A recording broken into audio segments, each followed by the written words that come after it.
আসসালামু আলাইকুম। জানিয়ে দেব সর্বশেষ আপডেট বাংলা সংবাদ। শুরুতেই থাকছে সংবাদ শিরোনাম।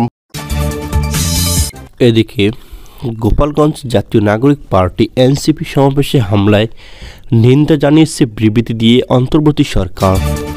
বিকেলে ওই বিবৃতিতে বলা হয়েছে, আজ গোপালগঞ্জে যে সহিংসতা করা হয়েছে তা কোনোভাবেই সমর্থনযোগ্য নয়। বিবৃতিতে অন্তর্বর্তী সরকার বলেন, তরুণ নাগরিকদের শান্তিপূর্ণভাবে তাদের বৈপ্লবিক আন্দোলনের 1 বছর পূর্তিতে স্মরণসভা করতে বাধা দেওয়া তাদের মৌলিক অধিকার নির্লজ্জ লঙ্ঘন।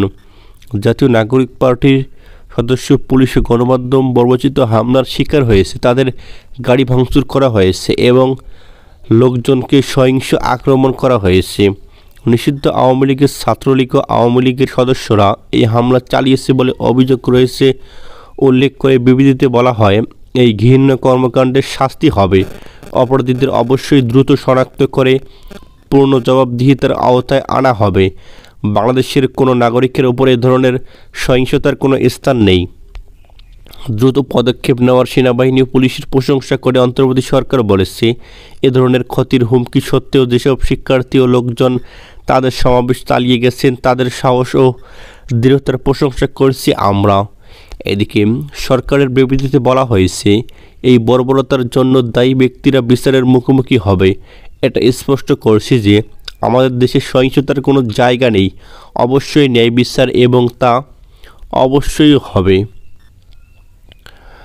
গোপালগঞ্জে দিনভর হামলা সংঘর্ষ আজ সকাল পর্যন্ত কারফিউ জারি করে দেওয়া হয়েছে।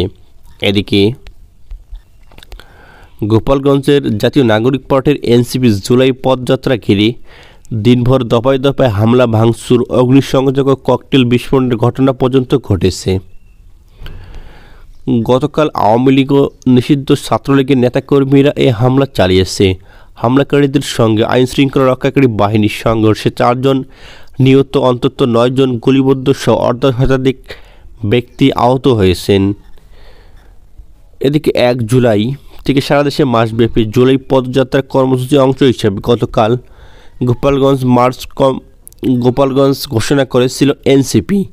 এই কর্মসূচি ঘিরে সকাল 9টার পর থেকে বিকেল 4টার দফায় হামলা চলমান। কার্যক্রম নিষিদ্ধ হওয়া আওয়ামী লীগ ও নিষিদ্ধ ঘোষিত ছাত্রলীগের নেতাকর্মীরা সদর উপজেলার কংসের পুলিশ সদস্য তাদের গাড়ি বহরে হামলা চালায়।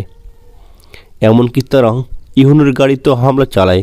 শহরের পৌর পার্কে এনসিপি সমাবেশ স্থলে জেলা প্রশাসকের বাসভবনের জেলা কারাগারের সামনে পর্যন্ত হামলা চালায়।